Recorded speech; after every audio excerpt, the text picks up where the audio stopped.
Hello, members of St. Patrick's Parish. My name is Nicholas Markel. I'm glad to be here today. I am a liturgical consultant, sacred artist, and iconographer working out of Stillwater, Minnesota. A while back, I was asked to come to your parish and to evaluate what might be done in order to make the parish more beautiful, also in order to bring about a greater sense of reverence and symbolism in the life of this worshiping community. When I first arrived here, the focus was on the sanctuary floor because that part of the new construction was never fully completed. So right away I saw a connection between the font and the altar table. The idea is to surround the base of the font with a vine pattern. This symbolizes the reality that Christ is the vine and we are the branches. But it's just the beginning of our journey. As that vine pattern on the floor begins to go forth into the sanctuary area, into the nave of the church on the floor aisle, it begins to blossom forth. That vine pattern, blossoming down the aisle, comes to a fruition at the base of the sanctuary floor, blossoming into a tree of life image composed of 3-leaf clovers, which famously we know St. Patrick used as a way to teach people in his evangelism work of the nature of the Trinity. I wanted to talk a little bit about the mind of the church when it comes to renovating a church or adding a symbolism in the life of the church. This is a quote from the document Sacrosanctum Concilium. It says, "The visible signs which the sacred liturgy uses to signify invisible divine things have been chosen by Christ and by the church. When the church prays or sings or acts, the faith of those taking part is nourished and their minds are raised to God so that they may offer Him their spiritual homage and receive His grace more abundantly." So you can see the importance that the church places on not only what makes the church more beautiful, which by itself would be enough, but the addition of symbolism, deep symbolism that our Lord Himself used. "I am the vine, you are the branches. All who live in me will bear great fruit," is established then in this symbolic way, so that when people gather around the font for a baptism, for example, or they come into church and they dip their hand into the water of the font to remind themselves of their own baptism, the symbolism on the floor reminds them that they are indeed a covenant people, that they are part of the Lord's living branches in the world, and they continue on entering into the nave of the church knowing that they are called to ever deepen and ever strengthen their relationship with their Lord, so that that may blossom forth in a way that serves the world by loving sacrifice. This is what you'll be reminded of every Sunday here at St. Patrick's, walking down this aisle from the font to the altar, visually and symbolically seeing that your life too is one that is blossoming, it's growing, it's deepening, it's ever coming closer to the life of the Lord.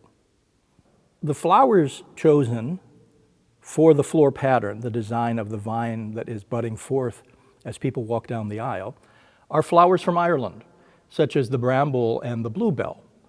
These flowers will make people's knowledge and experience of their patron, St. Patrick, more intimate, perhaps inspiring them to look to St. Patrick more as a guide for them in their own spiritual journey. As people continue down, seeing the bramble and the bluebell and others blossoming, they'll come to the base of the altar where they will stand to receive communion. And if they look down, what they'll see is a tree of life.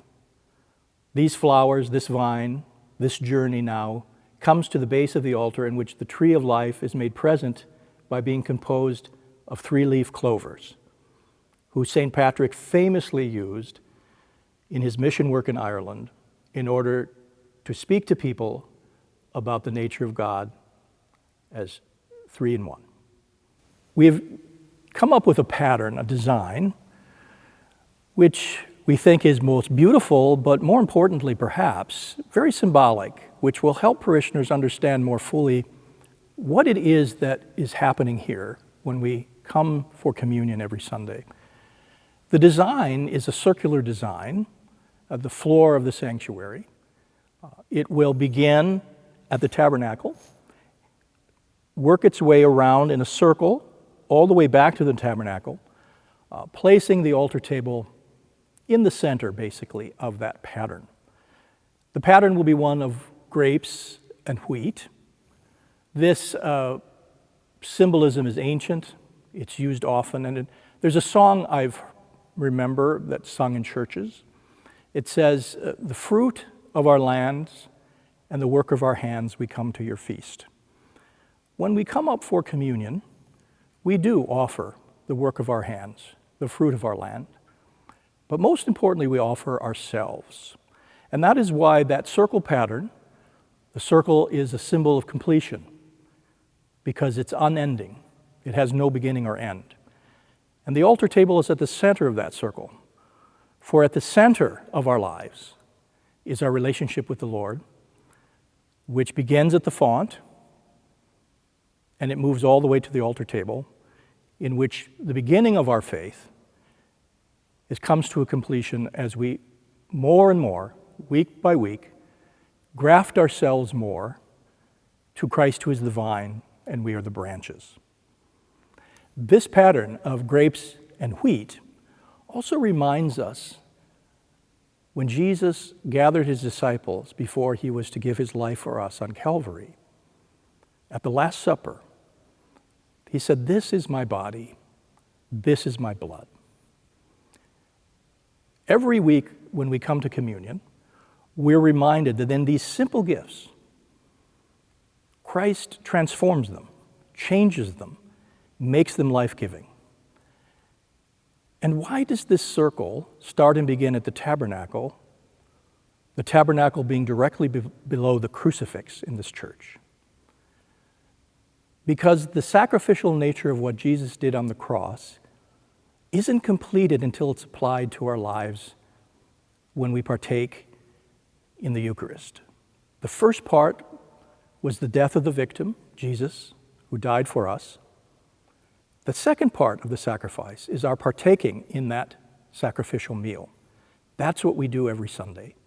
That's why it's important for us, as Catholics, to have as much help as we can get to better understand what it is we're doing every Sunday, offering not only the gift of our hands and the fruits of our lands, but offering ourselves. Every Sunday, we come and say yes to the Lord, uniting ourselves once again with Christ the vine, we the branches, so that our lives can be transformed in such a powerful way that we, along with our Lord, can give all of ourselves for the sake of the world and the love of all humankind.